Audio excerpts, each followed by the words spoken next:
नमस्कार. धागा फॅशन या चॅनलमध्ये तुमच्या सर्वांचे मनापासून स्वागत.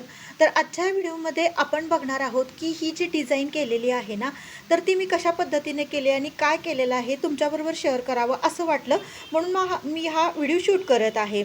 तर हे बघू शकता, हा कस्टमरचा ब्लाऊज आहे आणि मी अशा पद्धतीने ही फ्रील तयार केलेली आहे. तुम्ही बघू शकता त्याच कापडापासून तयार केलेली आहे आणि त्याच्यावरती मी पूर्ण ऑफ व्हाईट कलरचे मी मोती लावलेले आहेत.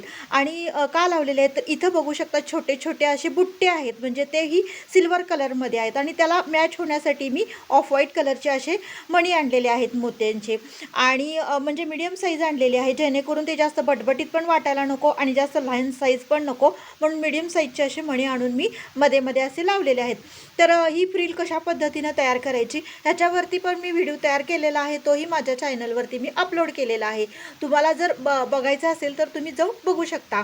तर ही अशा पद्धतीनं वन साईड असा गोल गळा तयार केलेला आहे आणि एक साईडला मी अशी पूर्ण फ्रील लावलेली आहे.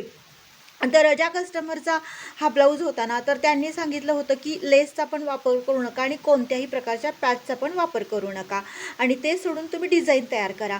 तर मला अशी आयडिया आली की पूर्ण साडी जी आहे ना, ही अशी आहे, म्हणजे जो हा कलर आहे ना, म्हणजे मोरपंखी कलर. आता तुम्हाला व्हिडिओमध्ये वेगळा कलर दिसत असेल, पण हा प्रॉपर मोरपंखी कलर आहे आणि मोरपंखी असा सेमच साडी पण तशीच आहे आणि ब्लाऊज पीस पण तसा होता. तर आपण जर कॉन्ट्रास्ट कलर असेल तर त्या साडीतला थोडासा म्हणजे काठ किंवा कापड काढून आपण त्याच्यापासून डिझाईन तयार करू शकतो. पण सेमच तो कलर असल्यामुळं त्याच्यापासून आपल्याला काय बनवायचं हा प्रश्न पडू शकतो. तर तुम्ही अशा पद्धतीचं डिझाईन बनवू शकता. तर काय होतं, पण ही डिझाईन तयार करायला थोडंसं कापड जास्त लागतं आणि म्हणजे कमीत कमी पन्ना खूप लागतो. म्हणजे 1 मीटर तरी साधारणतः कापड असलं तरी अशा प्रकारची डिझाईन आपण बनवू शकतो.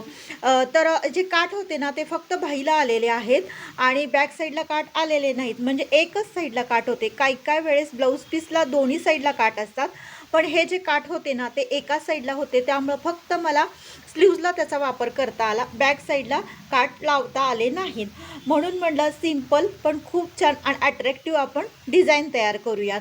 तर बघू शकता किती सुंदर आणि किती अट्रॅक्टिव्ह अशी आणि खूप कमी वेळेमध्ये ही डिझाईन झालेली आहे. अगदी मी 5 मिनिटामध्ये ही डिझाईन तयार केलेली आहे. तर तुम्हाला ही डिझाईन कशी वाटली तर बघू शकता. आणि मैत्रिणींनो, तुम्हाला ही डिझाईन जर आवडली असेल तर लाईक शेअर सबस्क्राईब करा. भेटूया नेक्स्ट व्हिडिओमध्ये. बाय.